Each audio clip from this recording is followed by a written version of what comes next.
अपनी आंखों को खोलने का प्रयास करें।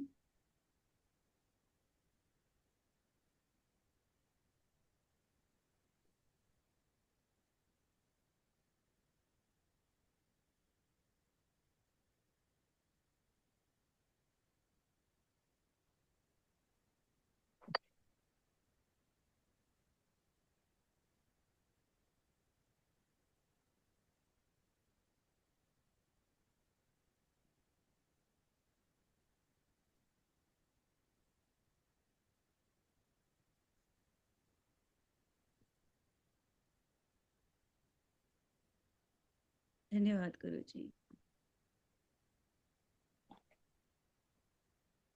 धन्यवाद ऋचा। देखो, लम अक्षर का एक व्यवस्था समझ लो। जब भी लम अक्षर का उच्चारण करेंगे तो इसकी वाइब्रेशन आपके बिल्कुल मूलाधार गुदाद्वार तक जानी चाहिए, और उस समय आप गुदाद्वार में हल्का सा संकुचन इस तरह से करना शुरू करें।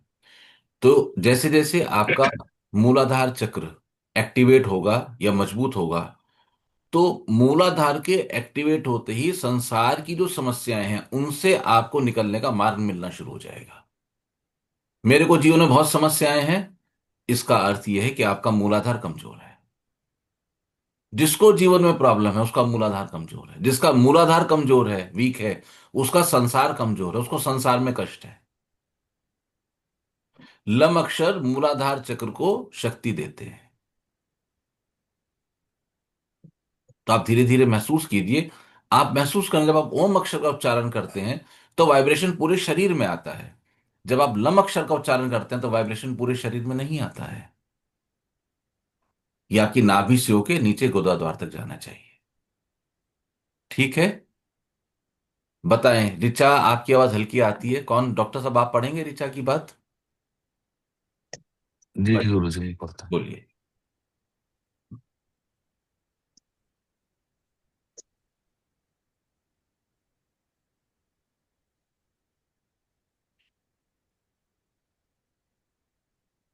प्रणाम गुरु जी, सभी को नारायण हरि। बीते कुछ दिनों से एक अजीब अनुभव हुआ। अचानक से कुछ ऐसी परिस्थिति पैदा हुई जिसमें मैं बहुत घबरा गई। वो परिस्थिति करीब 15 घंटे रही। मैंने उस दौरान अपने को बहुत कमजोर पाया। मैंने खुद को उस समय बिल्कुल लॉस्ट और अकेला पाया। मैंने देखा कि मैं ईश्वर को भी नहीं पुकार पा रही। मुझे पता ही नहीं था कि मैं मदद के लिए कैसे पुकारूं। रामकृष्ण या कौन सा नाम लूं, कुछ भी स्वतः नहीं निकला। मेरा मन इस बात से बहुत हताश और दुखी है। दुख सुख तो आते जाते रहेंगे, मुझे संभालने वाली कोई डोर मैं नहीं बना पाई। उस तक पहुंचने का कोई रास्ता अब तब समझ नहीं आया जब वाकई जरूरत थी। कुछ भी स्वतः नहीं हुआ। मानती हूँ कि मेरी साधना रेगुलर नहीं, पर कई बार साधना में उस शक्ति की महसूसता तो आई है। पर जब समय आया तो कोई मुझे मेरे पास नहीं लगा। ऐसा प्रतीत होता है कि अभी भी पहले स्टेप पर ही खड़े हैं। सब समझ एक तरफ रह गई। मन दुखी है, बहुत दुखी। मार्गदर्शन कीजिए गुरु। फिर एक कविता है गुरु जी। वो बाद में। देखो, दर्द कैसे निकलता है, और आपको दर्द का पता लगेगा कि दर्द आ कहां से रहा है। मुझे संभालने वाली कोई डोर मैं अब तक नहीं बना पाई। दर्द होना चाहिए, ये तो, इस दर्द में क्या कमी है? सबको होना चाहिए ये दर्द। कितना जीवन बीत गया, कितने जन्म बीत गए, मैं कोई ऐसी डोर का निर्माण नहीं कर पाया जो मुझे हर समय संभाल सके। हल्का सा चूक गया है। डोर तो है, मैं उस डोर को जान नहीं पाया। डोर तो है ही जिसने संभाला हुआ है। यदि मृत्यु होने के बाद हम थोड़े उच्च लोक में जाते हैं, यानी कि एबो थर्ड लोक या एबो फोर्थ लोक, तो हमें सारी डोरें समझ आ जाती हैं। हमें हर चीज का ज्ञान आ जाता है, अनवेल हो जाती हैं चीजें कि कैसे कैसे कैसे ईश्वर ने हमें संभाला। और तब हम आश्चर्यचकित हो जाते हैं कि ईश्वर की व्यवस्था कितनी निराली है। लेकिन जैसे मैं हमेशा कहता हूं कि यहां पृथ्वी लोक पर रहते हुए तो हमें इस चीज का अन्वेषण करना है कि वो डोर 15 घंटे तक, तुम्हें पता है 15 घंटे लगे? कौन गिनता था? कौन वो घड़ी काउंट करता था? मुझे भी तो लगे थे 24 घंटे, 2.25 साल पहले, तुम तो सब जानते हो। मुझे भी तो लग गए थे, 1.5 साल हो गया ना। मई जून 23 की बात है, मेरे ख्याल से 24 की, जब वो चिट्ठी आई थी। सोया ही नहीं। क्या करते? बेहोशी इतनी ज्यादा है। और जैसे ही वो ख्याल आया, चेतना का वो स्तर आया, तो फिर समस्या को जानने में तो एक क्षण भी नहीं लगा। यानी कि सपोर्ट की वो सिस्टम, वो डोर है। मैं उस डोर के प्रति अनभिज्ञ हूं, बस बात इतनी सी है। और क्योंकि मैं उसके प्रति विज्ञ नहीं हूं, तब पुकारूं किसको? तो इसलिए लॉस्ट की फीलिंग आती है। लेकिन सबसे बड़ी बात यह है कि वो डोर आपको 15 घंटे के ओझल होने के बाद सामने आ गई। ना आती अगले 15 महीने भी तो क्या बिगाड़ लेते किसी का? ना आती 15 महीने भी, ना आती 15 साल और 15 जन्म भी, तुम्हें पता ही नहीं चलता। तुम कभी समझ ही नहीं पाते कि ये डोर इतने टाइम से छूटी हुई है। आज कम से कम ये जागृति तो है। सुख और दुख के की अवस्था में रिएक्ट करने के जीव के आमतौर पे मैंने देखा 2 तरह के उसके रिएक्शंस होते हैं।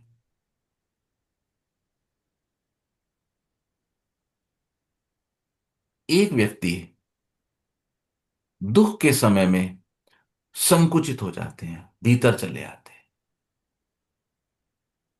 और सुख के समय में वो बाहर निकल जाते हैं। एक व्यक्ति दुख के समय में बाहर निकलते हैं और सुख के समय संकुचित हो जाते हैं। ये लगभग हम इसी तरह से, हर जीव इसी तरह से रिएक्ट करता है। सुख के समय में कोई व्यक्ति भीतर आ जाते हैं, कोई व्यक्ति बाहर चले जाते हैं। दुख के समय में कोई व्यक्ति भीतर आ जाते हैं, कोई व्यक्ति बाहर चले जाते हैं। अपने को देखो, तुम्हारी प्रवृत्ति क्या है?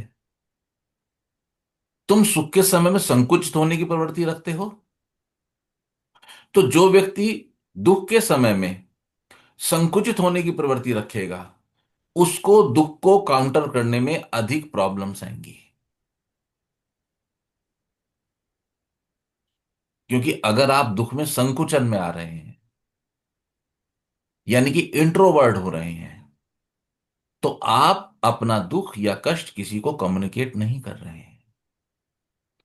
और जब आप ये अपना दुख या कष्ट किसी को कम्युनिकेट नहीं करेंगे, तो आपको स्वयं में उलझना पड़ेगा। इसीलिए बड़े लोग कहते थे कि कुछ कष्ट हो तो उसको कह दो किसी को, जिसको जो आपको समझ सके, जो कोई प्रेमी हो, मित्र हो, घर का हो, माता पिता, कोई भी हो, उसको कह दो। कहने से कष्ट हल्का हो जाता है। तो यदि आप अपने कष्ट को कहते नहीं है, तो आप कोई बहुत अच्छा आध्यात्मिक मार्ग पर नहीं है। अपना कष्ट कहिए। कहने से कष्ट हल्का होता है, कहने से सामने वाले को आपकी अवस्था का भान होता है, और वो आपको चर्चा के माध्यम से, किसी सहयोग के माध्यम से कुछ मदद कर सकते हैं। अगर वो मदद करने के लिए संसार के तल पे इस लायक नहीं है कि मदद कर सके, तो कम से कम वो आपको शब्दों के माध्यम से, और आपका अपना भी तो ब्लॉकेज खुला है। तो जब भी कभी कष्ट हो, तो कृपया चुने आप किसको अपना कष्ट कह सकते हो। चुनिए। मुझे जब 24 घंटे का कष्ट हुआ, तो मुझे जो प्रथम अवसर था, कुछ समय बाद मैंने कहा आपको, लेकिन जो प्रथम अवसर मुझे मिला, मैंने आप लोगों को सब कुछ साझा कर दिया।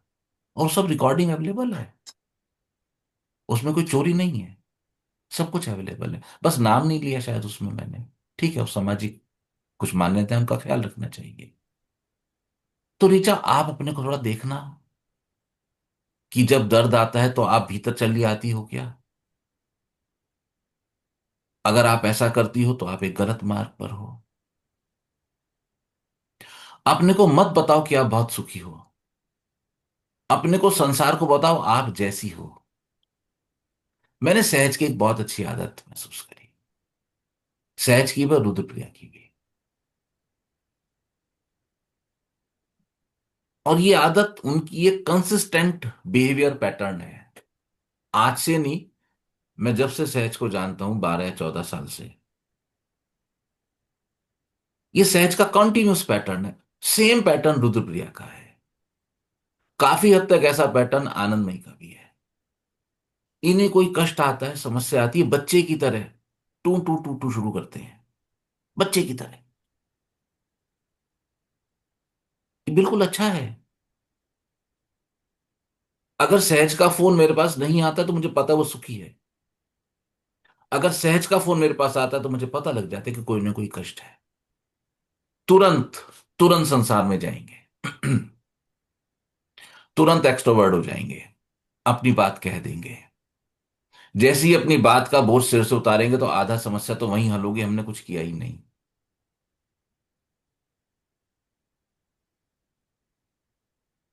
बिल्कुल रुद्रप्रिया का सेम है। और इनके पास बात करते हुए, इनके पास पॉइंट दर पॉइंट क्लियर होते हैं कि मुझे 3 बात जरूर कहनी है। और बच्चे की तरह कहते हैं, उचक उचक कर कहते हैं। मार्ग इतना आसान नहीं रहा सहज का, पर क्योंकि उसकी ऐसी प्रवृत्ति है सहज की, प्रेम में भी ये प्रवृत्ति अच्छे से खिल रही है। आनंद में ही कोई इस चीज की जानकारी है कि मेरे पास समय की किल्लत रहती है। तो आनंद में ही अपना मैसेज अक्सर मुझे रिकॉर्ड करके भेजती है। और उनको ये आग्रह भी नहीं था मैं उत्तर दूं। वो कहती कि मैंने अपना काम कर दिया। आप देखो, हिमांशु की ये प्रवृत्ति थी। और जब आप सबको पता है ना, हिमांशु को पैर में चोट लगी थी जब वो पहाड़ पे गए थे, फिर उनको काफी कष्ट रहा। मैंने उनकी इस प्रवृत्ति को उस समय बहुत गहराई से जाना। उन्होंने अपने को कमरे में बंद कर लिया, और वो नहीं चाहते थे कि हम उनके कमरे में भी आए। इंटरनेट के ज्ञान ने उनका दिमाग सड़ा दिया। वो स्टडीज कर रहे थे, मुझे क्या खाना चाहिए, क्या करना चाहिए, और वो कुछ सुनने को तैयार नहीं थे। तो मैंने अपने बिहेवियर पैटर्न में चेंज किया। मैंने उनके कमरे का दरवाजा खोल के मुंडी निकाल के बोलता मैं आ जाऊं, क्योंकि मुझे रेजिस्टेंस नहीं चाहिए उस समय। And he has a typical pattern, नहीं नहीं बस आप चले जाओ कमरे में। अच्छा बेटा चले जाते हैं, but we will come again. मैंने जब उसका ये बिहेवियर पैटर्न देखा तो मुझे लगा कि मुझे अब इस पर काम करना चाहिए। आप विश्वास करेंगे, मैं वो 1 सवा साल इस पे बिल्कुल काम नहीं किया, क्योंकि वो पेन में है ऑलरेडी। और यदि मैं अब कुछ बोलता हूं तो विरोधाभास होगा, उसका मेरे से विरोध हो जाएगा। मैं वो 1 सवा साल उसकी प्रतीक्षा करता रहा। उसके बाद वो ठीक हुआ। वो ठीक हुआ तो एक डॉक्टर हमें मिले। आपको पता है, इट वॉज सीक्वेंस। जब हमें मेडिकल सपोर्ट हमारे ही कर्मों की वजह से ठीक नहीं मिल पाया, एक डॉक्टर ने कहा कि आप सपोर्टर को हटा दीजिए बिल्कुल। तब मैंने उनको कहा कि ये सपोर्टर लगाने के लिए बोला किसने था? उसने कहा ऐसे ऐसे रहा था। तो मैंने कहा गलत था, हम डॉक्टर नहीं है, हम डॉक्टर को रिप्लेस नहीं कर सकते। इंटरनेट का ज्ञान डॉक्टर नहीं है। डॉक्टर डॉक्टर है। वो व्यक्ति अगर 5 साल तक 5 साल शायद एमबीबीएस होती है ना, 4 साल की, इतना एमबीबीएस करके फिर एमडी करके आए हैं, 100 200 सैकड़ों हजारों केसेस को उन्होंने डील किया है, तो इंटरनेट वाला नहीं बताएगा। डॉक्टर तो जो केस डील कर रहा है उसके बदले में फी ले रहा है अपनी। इंटरनेट वाले को क्या फायदा है? और वहां मैंने गहराई से काम शुरू करा इस पे। और आज इस बात को 2 सवा 2 साल बीतते बीतते मैंने महसूस किया है कि हिमांशु के इस बिहेवियर पैटर्न में भरपूर परिवर्तन आ चुका है। वो आवश्यक है। इसका अब दूसरा पहलू सुनो। ये संसार से हमने बात करी, अब अध्यात्म से बात सुनो इसकी। अध्यात्म हम जब भी चर्चा करेंगे तो ईश्वरीय है ना। ईश्वर क्या चाहते हैं?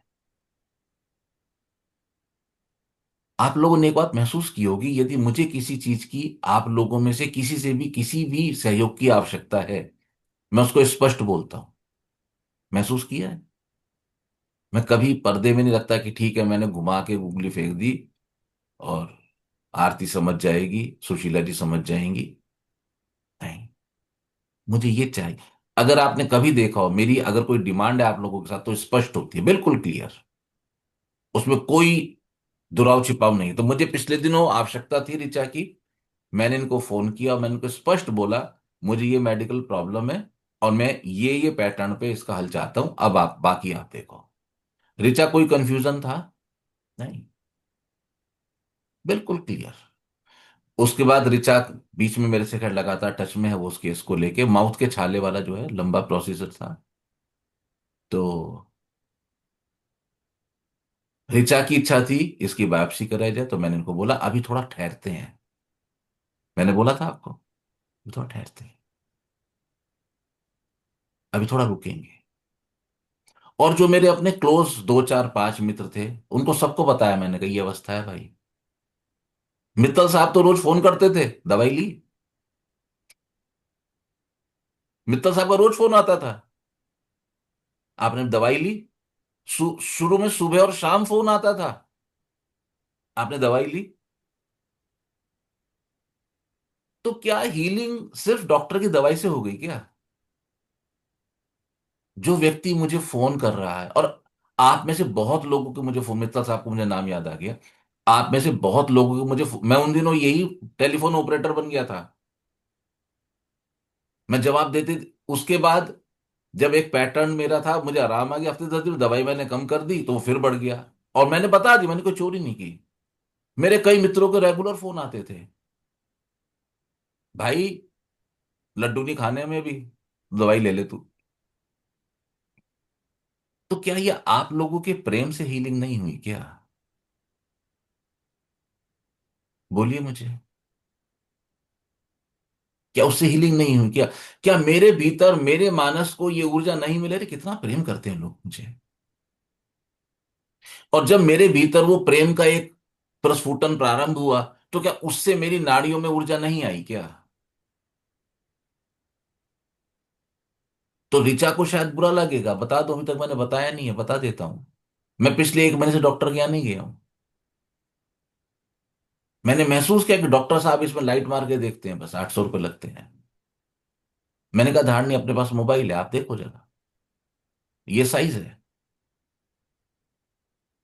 तो उन्होंने, कल मैंने उनको दिखाया था, क्योंकि मुझे खुद भी पता था, तो उसने बोले पापा वो घाव तो सूख ही गया है लगभग, एक बिंदु जैसा है। उन्होंने मुझे फिर पैटर्न बताया। एक समय में जब धारणी ने उसको फर्स्ट कैच किया, तो वो 5 mm बाई 7 mm का एक घाव था, जो डॉक्टर साहब साहिबा ने बोला था, तो वो सही थी। और वो बिल्कुल रेड था, मुझे पता लगता था। और उसके बाद अभी वो एक बिंदु सा रह गया है। तो मैंने घर में बोला कि खाने में थोड़ा सा मसाला और मिर्च बढ़ा दें, तो मुझे यहां पता लग जाएगा। पर मुझे मत बताना कब बढ़ाया है। तो मैंने भोजन कर लिया, तो मैंने पूछा बढ़ाया था क्या? मुझे नहीं लगा। अभी मैंने सिर्फ देखा मुझे सिर्फ टूथपेस्ट की चुभन होती है। तो वो इतना रिड्यूस हो गया, कैसे हुआ? जो मैंने सबको अपनी बात कही, मैं एक्सट्रोवर्ट हुआ। और बदले में मैंने पाया कि लोगों ने मुझे सहयोग किया, चाहे किसी ने फोन करके सहयोग किया, चाहे किसी ने दवाई दिलाने के लिए सहयोग किया। ऋचा का अलग तरह का मेडिकल साइंस का सहयोग रहा, सबका सहयोग तो मिला ना मुझे। क्योंकि वन फाइन डे तो फर्स्ट डे तो ऋचा को टेंशन हो गई थी। मैंने कहा ये तूने क्या कर दिया, क्योंकि मुझे ऋचा का बिल्ली वाला केस याद था। तो ऋचा के साथ कहीं उल्टा तो नहीं हो रहा है कि जब मेरा दर्द है तो मैं इंट्रोवर्ड हूं, जब दूसरे का दर्द है तो मैं एक्सट्रोवर्ड हूं। जब मेरा दर्द है तो जो कीप है वो उल्टा हो गया, और जब दूसरे का दर्द है तो कीप सीधा हो गया, तो अधिक कष्ट मैं खुद रिसीव कर रही हूं। अपनी रिसीविंग एंड चेक करो। तो जो मुझे आश्चर्य हुआ ऋचा के साथ, ये दोनों चीज साथ साथ हुई हैं। एक सवा महीने के अंतर हुई। साथ साथ कैसे कहा कि एक समय पे मुझे ऋचा से बात करनी थी। मैंने ऋचा को फोन लगाया। अभी 20 दिन हुए होंगे ऋचा, लाइक मैं उनसे बात करना चाहता था। नहीं, बीमारी की नहीं, मुझे को वृक्ष की बात करनी थी ऋचा से, राइट। तो इनकी वाणी जो थी वो अलग चल रही थी। तो मैंने कहा क्या हुआ कि ऐसे ऐसे हो गया। तो मैंने कहा मुझे आपसे कुछ बात करनी है, आप मुझे हाँ और ना में जवाब देना, बस मेरा काम हो जाएगा।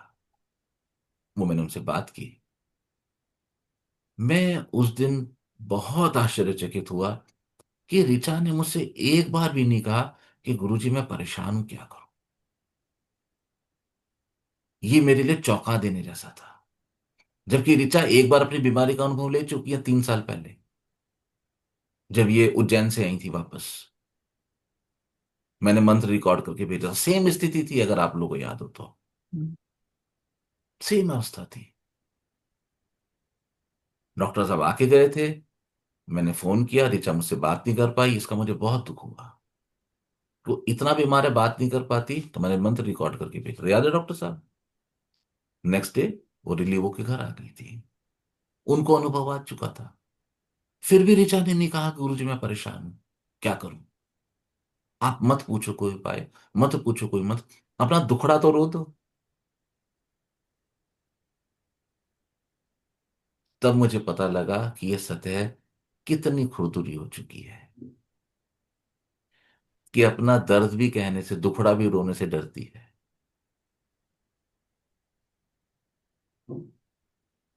और ऋचा ठीक उस दिन से मैं आपकी प्रतीक्षा कर रहा था। मैं वेट कर रहा था कि ऋचा अब भी आएगी। मुझे नहीं बोला जा रहा, मैसेज लिख के भेज सकते थे। नहीं, मत उलझो अपने दर्द में।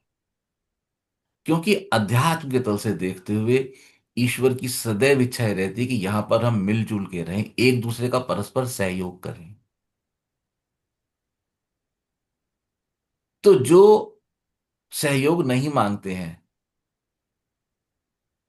उनको अड़ियल या अहंकारी माना जाता है, कि आप में इतना अहंकार है कि आपने दूसरे से सहयोग मांगने को मना कर दिया। मैं कर पाऊं, मैं कर लूंगा, याद है, ऐसी कुछ शब्द थे ना। मैं कर पाऊं, मैं कर लूंगा। एक लहर या क्या समय ऐसा भी था जिसने मुझको खूब नचाया। याद है वो लाइनें। मैं कर सकता हूं, नहीं, सहज कहती मैं नहीं कर सकती। सहज कहती नहीं, मैं नहीं कर सकती। रुद्रप्रिया कहती मैं नहीं कर सकती। आनंद में कहती मैं नहीं कर सकती। आरती कहती मैं नहीं कर सकती। प्रेम भी कहता मैं नहीं कर सकता।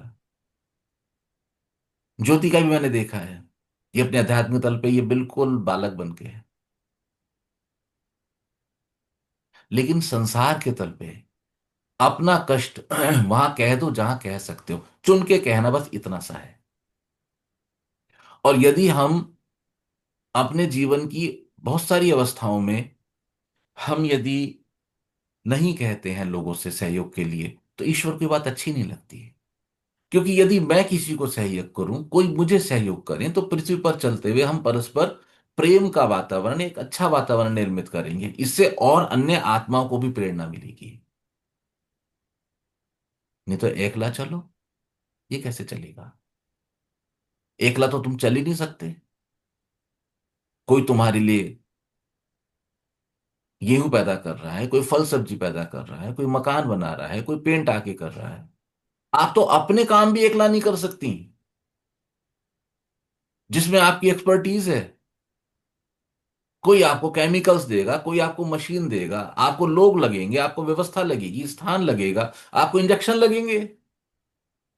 आप वो भी अकेले नहीं कर सकते। जब भी आप अकेले चलने की रीत पे चलोगे तो समझ लो कि दुनिया के बिन बुलाए कष्ट मेहमान की तरह आ जाएंगे। और जब आप इस पूरे के पूरे एक मंडली या डोली का हिस्सा बन जाएंगे, अरे सब आपस में चल ही रहे ना, कोई अकेला व्यक्ति बैठ के तानपुरा बजा ले।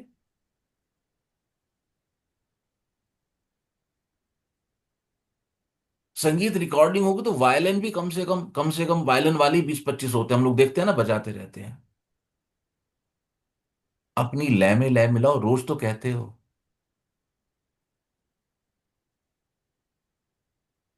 हमें यहां पर अपने ऊपर कुछ काम करना पड़ेगा और हमें अपनी बात कह देनी पड़ेगी। आप वो उन जीवों को तलाशो। ये देखो सहज को, देखो बच्चों की तरह कर रही है। आप उन जीवों को तलाशो।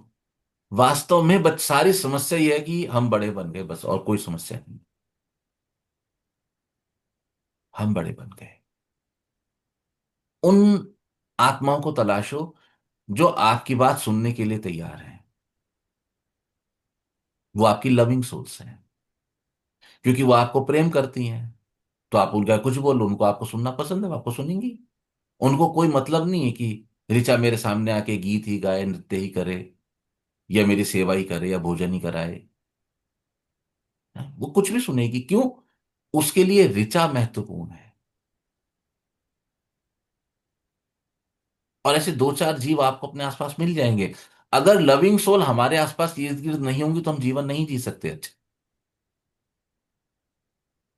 वो कोई आपकी फ्रेंड हो सकती है, वो कोई आपकी पड़ोसन हो सकती है, वो कोई कुलीग हो सकते हैं, परिवार के कुछ सदस्य हो सकते हैं, साधना के कोई व्यक्ति हो सकते हैं, मैं हो सकता हूं। उसको फोन करके अधिकार से कहो ना। जब मुझे प्रॉब्लम आई तो मैंने अधिकार से तुम्हें चुना। आपने कभी इस बात पर संशय नहीं किया कि डॉक्टर साहब को क्यों नहीं चुना? मैंने तुम्हें चुना। और जब मैंने कहा, स्पष्ट डिमांड, मांगी नाव न केवटाना, प्रभु तुम्हार मरम मैं जाना। अभी भगवान आ गए, अब नाव चाहिए। अब भगवान गुगली नहीं फेंक रहे हैं। और वहां सैकड़ों नाव हैं, क्योंकि तट है, लोग क्रॉस करते हैं अपने अपने जरूरत के हिसाब से, अपने अपने काम धंधों के हिसाब से। अब भगवान ये नहीं सोच रहे कि भाई तू आ गया है, तू ही अपने आप उठ के आएगा, नहीं। उनमें इस बात, इस तल पे उनमें ईश्वरत्व इतना सहजतम हो गया है कि जितना हमारी सोच से भी परे है। मैं ईश्वर हूं, मैं सबका मालिक हूं, सबका नियंता हूं, नहीं मैं लीला में हूं। मुझे क्या चाहिए? नाव। नाव ले आओ, कृपया नाव ले आइए। क्यों ले आइए कृपया नाव? क्योंकि पैसे नहीं है मेरे पास, नहीं, मुझे मुफ्त में जाना है। तो जो माँ सीता साथ हैं, इनके साथ तो जेवर है, वो उनकी व्यवस्था है, वो उनका, वो दे दें, मैं नहीं ले सकता। वो अपना किराया दे दे, वो उससे ज्यादा दे दे, लेकिन मेरी व्यवस्था तो, मेरे पास तो है ही नहीं कुछ। 14 बरस विशेष उदास, तापस वेश, विशेष उदासी उदासी, 14 बरस राम बनवासी। धन तो ले जाना ही नहीं है। और बस गांव पूर्वे से होकर व्यवस्था तक ही निकलना है, उसके बाद आपको गांव पूर्वे छोड़ देने हैं। जहां बसे हुए हैं, वहां से नहीं जाएंगे, जंगल जंगल जाएंगे।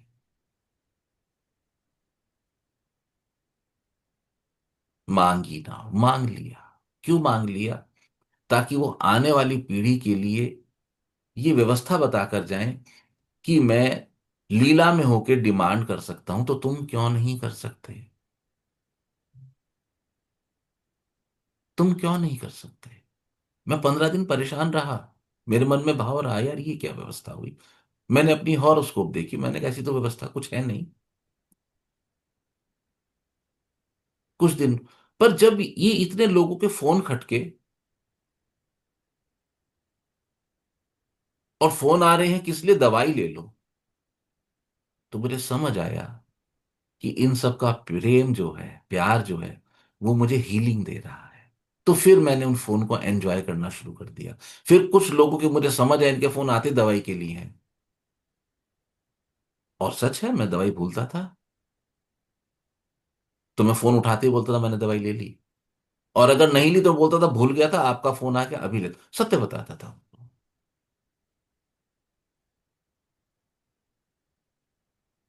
मांगी ना, मांग लिया। अब मांगने में आप सिर्फ यही मत सोचो कि मुझे किसी से सेवा मांगनी है, पैसा मांगना है, समय मांग लो। और उसको स्पष्ट बोलो, मुझे 15 मिनट बात करनी है तुमसे। स्पष्ट। आपको पता है, मित्र के घर था मैं रुड़की में पिछले दिनों। तो मित्र का जो साला है, साले साहब है, वो मेरे बड़े अच्छे फॉलोअर रहे और लगभग वो वहीं रहे, ग्रोथ नहीं आई। तो मित्र ने कहा कि अच्छी सर्दी है तो हम 2-3 रात वहां पे रात को ओपन में लकड़ी लगा लेते, कैंप फायर जिसको बोलते हैं, करके गाने वाने गाते थे। तो अभी मुझे अगले दिन आना है, लंबा रास्ता है, परिवारों में भी सबसे मिलना है। तुमने गाने वाने गा के 12 बजे रुके। तो मैंने उसको बोला कि क्यों ना हम विकास की हॉरोस्कोप देख लें। तो भाभी जी हंसने लगी, कहने भैया सो गए होंगे, वो सो गया होगा, वो तो जगा लेते हैं। सोता तो रोज ही है, ऐसे अधिकार रखो ना, जगा लेते हैं। तो वो लोग बात नहीं काटते। तो भाभी जी ने कहा फोन लगाती हूँ, और उठ गया तो बात करा देती हूँ। उठ गया वो। तो भाभी जी ने उसको बोला कि तुम सोए नहीं, उसने कहा अभी सोया था, मैं भाई साहब के फोन की वेट करता करता अभी आंख लगी थी कि अब फोन करेंगे, अब फोन करेंगे। क्योंकि वो जानते थे वो उठ के आए हुए। क्या इन बातों से आपके भीतर प्रेम नहीं उपजता? एक अपनेपन का एहसास नहीं होता? अभी तो आई थी सहज मेरे पास, लेकिन मुझे रुद्रप्रिया से मिलना था, मैंने मैसेज डाल दिया। कब आओगे, उसने कहा अभी आऊंगी। चले आओ। शायद 10-12 दिन का तो दूसरा चक्कर लग गया इनका।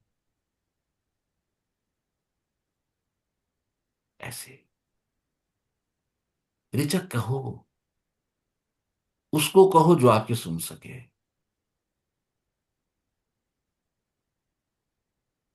इस कहने को ही आध्यात्मिक भाषा में बहना बोलते हैं। नहीं तो बर्फ जमी ही है, फिर क्या।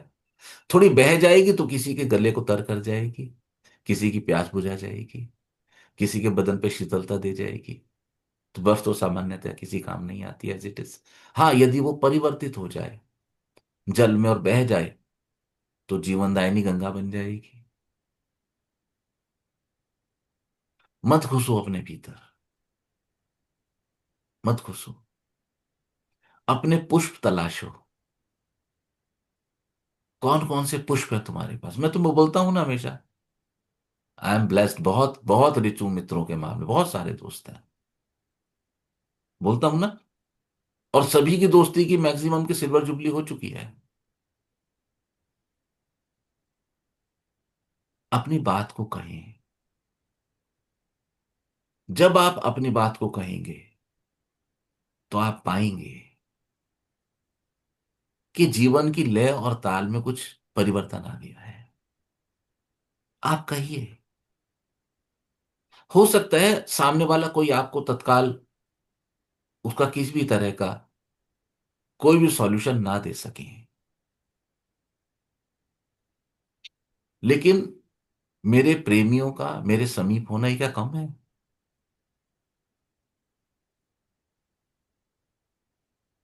कोई व्यक्ति आपको दिन में 2-2 बार फोन कर रहा है, गोली खा ली।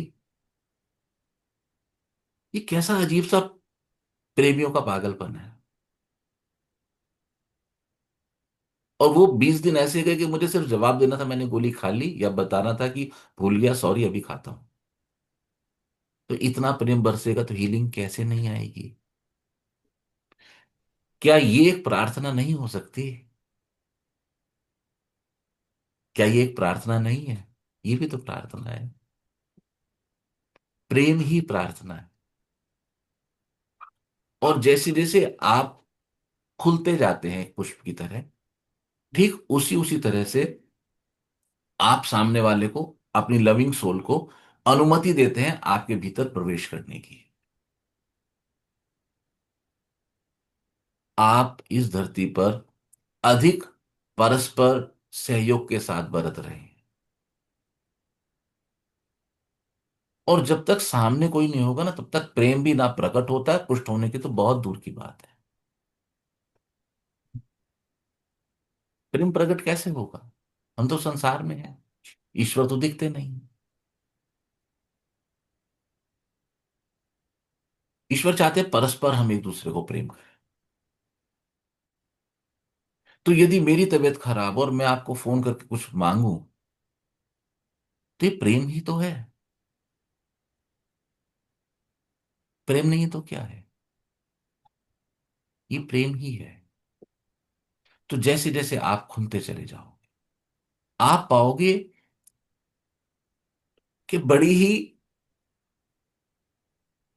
तीव्र और बड़ी ही अननोइंगली गति से, अनजानी गति से आपके कष्टों में कमी आनी शुरू हो गई है।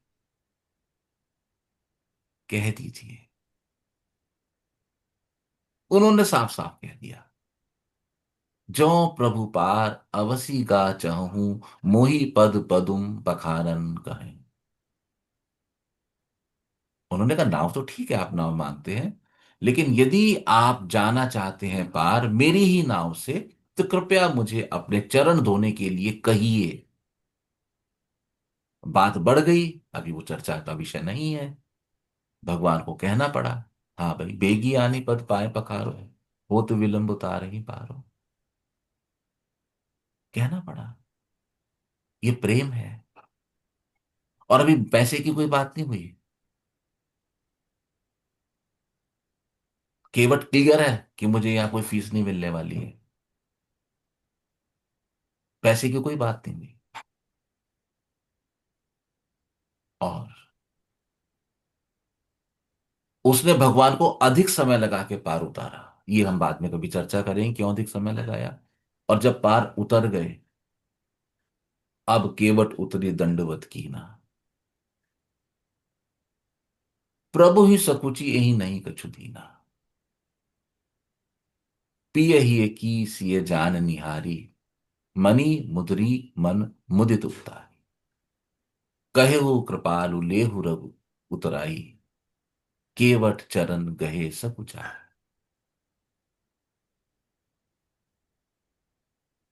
भगवान को संकोच हुआ। अभी केवट अब उनको प्रणाम कर रहे हैं। अभी तक नमस्ते कुछ जोहार नहीं, अब बकायदा दंडवत प्रणाम किया। भगवान को संकोच हुआ। भगवान के मन के भाव उनकी धर्म पत्नी ने पकड़ लिए। उन्होंने प्रसन्न मन से मणि मुद्री मन मुदित उतारी, मणि की जो मुद्री थी मुदित मन से उतार के भगवान को दी कि आप इनको दीजिए। इनके यहाँ कोई सामान्य व्यक्ति भी आएगा तो इनको कुछ देगा, तो आप दीजिए। भगवान ने फिर ले ली। अपनी पत्नी का मना नहीं करा उन्होंने, ले लिया गहना, हाँ दे दो। और भगवान को ये फीलिंग भी नहीं है कि ये तो कुछ ज्यादा अधिक हो गई। उन्होंने केवट को देनी चाहिए। केवट ने, केवट चरण गए को लगे और चरण पकड़ लिए। और केवट की आप सुंदरता देखिए। केवट ने उनसे कहा कि भगवान आपने बहुत उतराई दे दी, लेकिन केवट की सुंदरता देखिए। फिर उसने क्या डिमांड करी, देखिए आप लोग कैसे मांगते हैं। फिरती बार प्रभु जो मोहि देवा,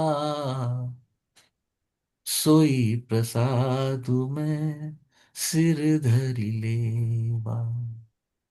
फिरती बार लौटते हुए आप जो कुछ देंगे, मैं वो प्रसाद समझ के, प्रभु यहीं से होके जाना है, वन वे ट्रैफिक है आपके लिए, आप कोई और हाईवे नहीं पकड़ेंगे इसी नाव से। मैंने ऐसा सुना संतों से कि उसके बाद केवट वहीं रहे। गंगा के किनारे। वो 14 साल उन्होंने सिर्फ प्रतीक्षा की,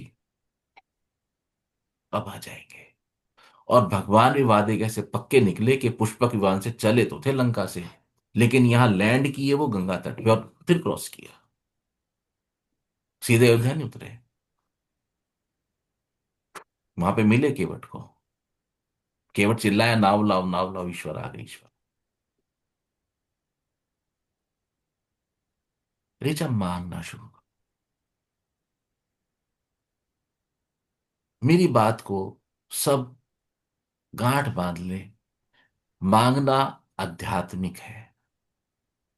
किससे मांगे? बुद्धि विवेक से चयन करो, उससे चयन करो। सबसे नहीं मांगना। लेकिन मांग को जीवन में बिल्कुल 100% एंट्री दीजिए। मांग सिर्फ एक किसी वस्तु की या धन की नहीं होती। मांग बहुत कुछ होती है। और जब आप कष्ट में हैं तो मांगिए, मुझे स्पेस दीजिए, आई वॉन्ट टू टॉक। जब तक आप बात नहीं करेंगे जीवन से कष्ट नहीं जाएंगे। उसके लिए सबसे पहला कि आप उन आत्माओं को चुनिए जो आपकी लविंग सोल्स हैं, जो आपकी प्रेमी सोल है, उनको चुनिए और उनको समीप रखिए। उनसे कनेक्टेड रहिए, जो आपकी लविंग सोल्स हैं। मैं 3-4 साल पहले कहीं एक आध्यात्मिक एक्टिविटी में था, तो मेरे साथ एक और जेंटलमैन थे, और मैंने उनको पहली बार देखा तो मुझे एक वाइब्रेशन आ गई, पर मैंने उनको कुछ नहीं कहा। हमें 4-5 दिन मिलना था। चौथे से 5वें दिन हम बहुत क्लोज हो गए ऑटोमेटिकली। आज वो मेरे बड़े गहरे मित्र हैं।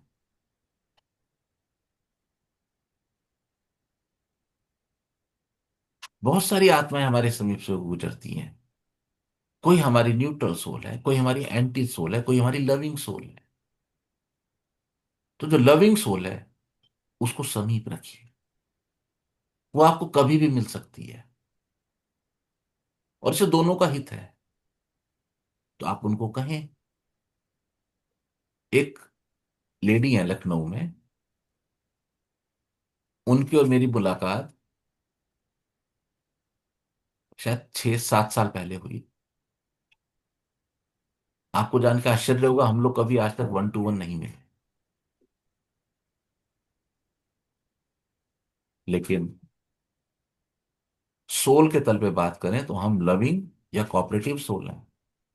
उन्होंने मुझे 7-8 साल पहले, थोड़ा अध्यात्म फील्ड से है, संसारी है, उन्होंने 7-8 साल पहले मेरे लिए कुछ कहा, वो लगभग सच निकला। लविंग सोल,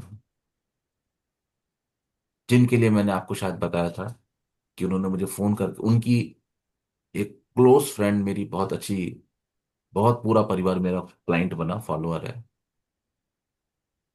जिन्होंने मुझसे प्रश्न किया था कि आप ये पूजा पद्धति के लिए किस अवतार को पूजें, किसको ना पूजें, किस आधार पे बताते हैं, मुझे इसकी जानकारी चाहिए। क्योंकि हमारे लखनऊ में एक पंडित जी थे, मर गए, बहुत वृद्ध थे, मरे हुए भी कई सालों हो गए, 50-60 साल। हम बचपन में देखते, वो बताते थे ये क्या आधार है। आपकी लविंग सोल्स, उनको समीप रखिए, उनसे बात कीजिए, उनको अपनी दुख दर्द तकलीफ या अवस्था को शेयर करना शुरू कीजिए। जब आप उनको अपनी अवस्था शेयर करेंगे तो धीरे धीरे आप पाएंगे कि आपके जीवन में एक अलग तरह का एक एक ईज। मैंने देखा कि मैं ईश्वर को भी नहीं पुकार पा रही। मुझे पता ही नहीं था कि मैं मदद के लिए किसे पुकारूं। अपनी लविंग सोर्स को पुकारो। मैं राम कृष्ण कौन सा नाम लूं, कुछ भी स्वतः नहीं निकला, कुछ भी स्वतः नहीं निकलेगा। क्योंकि राम या कृष्ण का मार्ग तुम्हारे प्रेमियों से होकर जाता है। भगवान जब जाते थे जनकपुर तो रास्ते में महाप्रेमिका अहिल्याबाई थी, देवी अहिल्याबाई, अहिल्या ही थी ना, जहां पे ऋषि विश्वामित्र ने कहा था इनको चरण लगाओ, इनकी तपस्या पूर्ण करो। राम और कृष्ण नहीं आते डायरेक्टली, वो तेरे मेरे रूप में आते हैं। तुम अपने रूप को पहचानो और पकड़ लो। मेरा मन इस बात से बहुत हताश और दुखी है। सुख दुख तो आते आते जाते रहेंगे। मुझे संभालने वाली कोई डोर मैं नहीं बना पाई। संभालने वाली डोर तुम्हें नहीं बनानी है। संभालने वाली डोर रामकृष्ण ने बना के भेजी है। तुम सिर्फ उस व्यवस्था में बरतना शुरू कर दो। उस डोर को जान के अपने को कनेक्ट कर लो। एक इलेक्ट्रिक ट्रेन एक इलेक्ट्रिक ट्रेन है, उसका एक इंजन है और ऊपर एसटी वायर है। उसका सिर्फ एक एक वी शेप ऊपर ऐसे खड़ा होएगा, तार से जुड़ जाएगा, गाड़ी चलने लगेगी। और कुछ नहीं करना। जब गाड़ी को रोकना है, उसको वो बटन दबाते हैं, वो नीचे आ जाता है, बात खत्म होती है। तार लगातार पड़ी हुई, यहां से गुवाहाटी चले जाओ, ट्रैक तैयार है। सिर्फ अपना वो कनेक्ट वहां पे कर लो। ईश्वर जब भी कुछ हमें स्थिति देते हैं तो हमारे किसी ना किसी आध्यात्मिक कल्याण के लिए ही देते हैं। तुम्हारी ये स्थिति तुम्हारे आध्यात्मिक कल्याण के लिए है। तुम्हारी साधना रेगुलर नहीं हो पाई, हमें कोई दिक्कत नहीं है। तुम्हें लगता है, मैं तो ऐसा देखता हूं कि तुम साधना से कभी भी चुप नहीं होती, अलग नहीं होती। शक्ति की महसूसता है, ये हम कभी चर्चा करेंगे। पर जब समय आया तो कोई मुझे मेरे पास नहीं लगा। मैंने फोन किया था, मैंने तुम्हें उत्तर भी यही दिया था, तुम मेरा हाथ पकड़ लेती। इसीलिए पास तो कोई था। और ऐसा ऋचा बहुत कम होता है कि मैं आपको फोन करूं। बहुत कम फोन करता हूं मैं, सामान्यतः सभी को। मैंने आपको फोन किया था, है ना? आप नहीं बोल सकते थे। आप बोलते कि मेरी अवस्था को डॉक्टर साहब आपको बताएंगे, आई कांट स्पीक। कम्युनिकेशन तो एस्टेब्लिश होता है। ऐसा प्रतीत होता है कि अभी भी पहले स्टेप पर ही खड़े हैं, पहले पे आ गए। अब तो ऑटोमेशन है, अब तो एस्केलेटर है। अब क्या समस्या है? हम तो सौभाग्यशाली हैं, पहले स्टेप पे आ गए। पहला स्टेप ही एक दिन अंतिम स्टेप बन जाएगा। सब कार्य ऑटोमेशन में, सब कुछ ऑटोमेटिक हो रहा है। तुम आ गए, बहुत है। इतना ही काफी है। यही तेरी कृपा है कि मैं आ गई। मन दुखी है, बहुत दुखी, मन दुखी रहेगा यदि आप अपने प्रेमियों को इस अर्थ पर आइडेंटिफाई नहीं करेंगे और उनसे परस्पर सहयोग में नहीं बरतेंगे। पहले एक बड़ी अच्छी व्यवस्था चलती थी घरों में, मोहल्ले पड़ोस में, जो आपस में जिनकी दो लेडीज की ट्यूनिंग होती थी, छोले बनाएगी तो वहां पहुंचाएगी, कढ़ी बनेगी तो वहां पहुंचेगी। बाद में व्यवस्था खराब भी हो जाती थी, अदला बदली भी आ गई। लेकिन ओरिजिनल थॉट इसका प्रेम से था, लविंग सोल से था। मैंने स्वादिष्ट छोले खाए हैं, आज इसको भी मिलने चाहिए।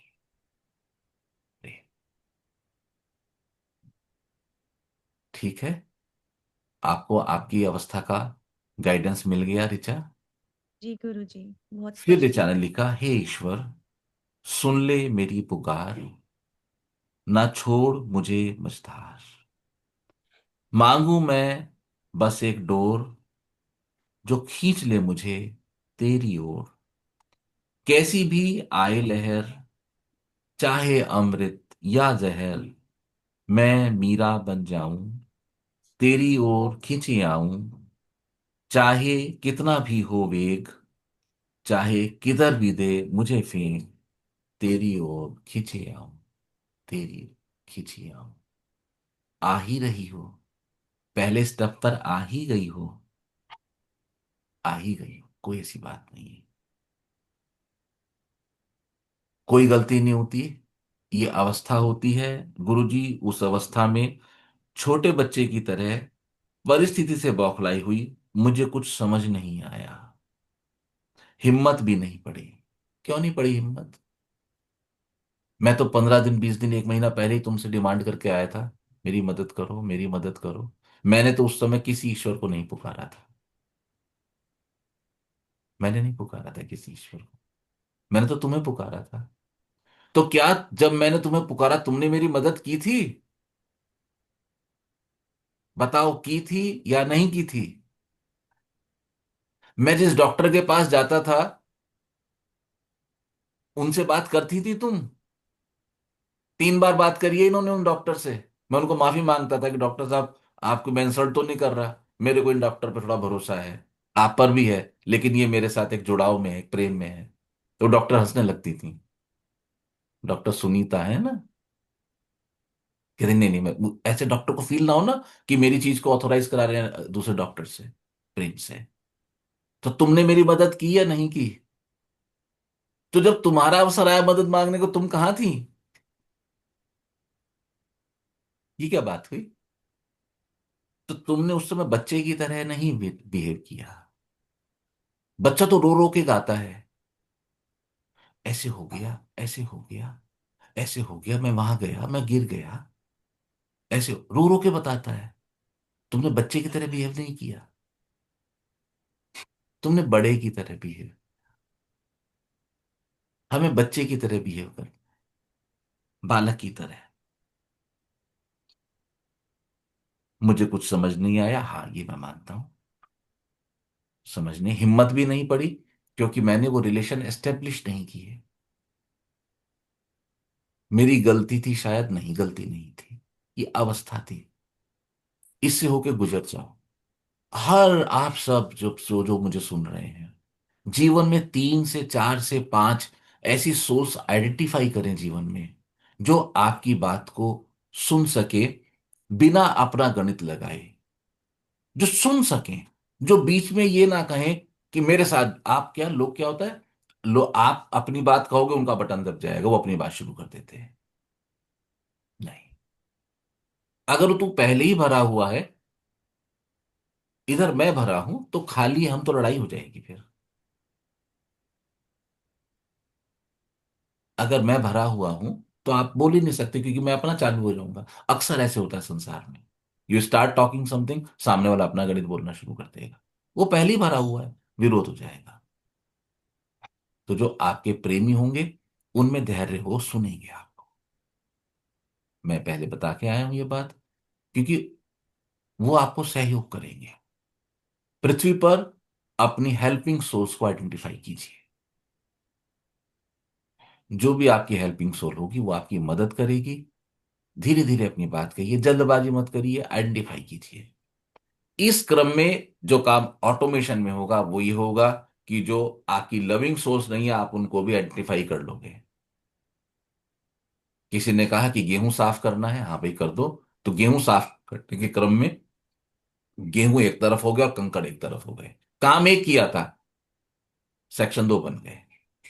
तो जो लविंग सोल नहीं है, उनसे संसार में आराम से बरतो, आपने उनको कम समय देना है। जो लविंग सोल है, उनके साथ आप उनकी भी सुनो और अपनी भी कहो, उनके साथ आप समय व्यतीत करो, उनके साथ आप डिनर करो। तो आप पाएंगे कि जीवन बहुत सुंदरता से बीता, बहुत सुंदरता से बीता। इसकी जब रिकॉर्डिंग आएगी ऋचा, तो आपने इसकी रिकॉर्डिंग सुनने के साथ साथ आपने अपने में ये शब्दों के साथ साथ आपके जो एक्सप्रेशंस हैं उन पे ध्यान रखना है। उससे आपको बहुत कुछ सीखने को मिलेगा। ठीक है? ठीक है, मार्क मिला, तसल्ली हुई। ठीक है, फिर हम मिलेंगे सब लोग। आप लोग तब तक ध्यान करते रहें और बिल्कुल आनंद में रहें। ध्यान ही जीवन का एकमात्र उद्देश्य होना चाहिए। हम जो भी कुछ काम करते हैं ध्यान से करते हैं। पढ़ते, खाना बनाते ऐसे नहीं होता, किसी किसी भी लेडी के भोजन में नमक अधिक नहीं हो, ध्यान से डालती है, ऑटोमेटिक नमक सही रहता है। ध्यान करते रहें, कुछ देर बैठे अपने लिए, लम अक्षर का उच्चारण करें, ओम अक्षर का उच्चारण करें। ठीक है? आप सब आनंदित रहें। नारायण हरि। नारायण पर जी प्रभु नारायण जी जी एक गुरु जी। बात सर कहनी नारायण हरी सर। आनंदित रहो, आनंदित रहो। प्रेम कुछ प्रभु जी, कहना है? हाँ। प्रभु जी एक बात कहनी थी। हाँ बोलिए, 1 सेकंड प्रेम। ऋचा। सुबह अपने 7:15 से आप साधना में बैठे हैं। हाँ हाँ। बोलिए बोलिए प्रेम।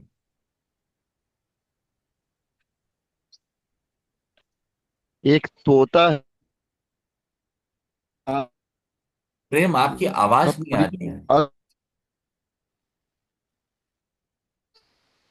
आवाज नहीं आ रही। प्रेम आपकी आवाज नहीं आ रही है।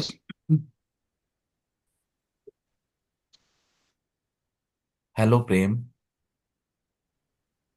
तो प्रेम हम अगले सेशन में आपका ये अनुभव सुनते हैं। ठीक है। आई? आवाज सॉरी। आई? आवाज आई हाँ मुझे? बोलिए, अब आई है। हाँ।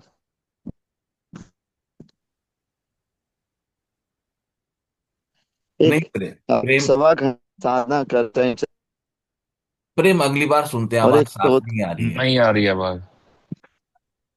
प्रेम अगर आप सुन जी रहे हो तो हम जी अगले जी सेशन में जी जी सबसे जी पहले आपकी जी बात सुनेंगे।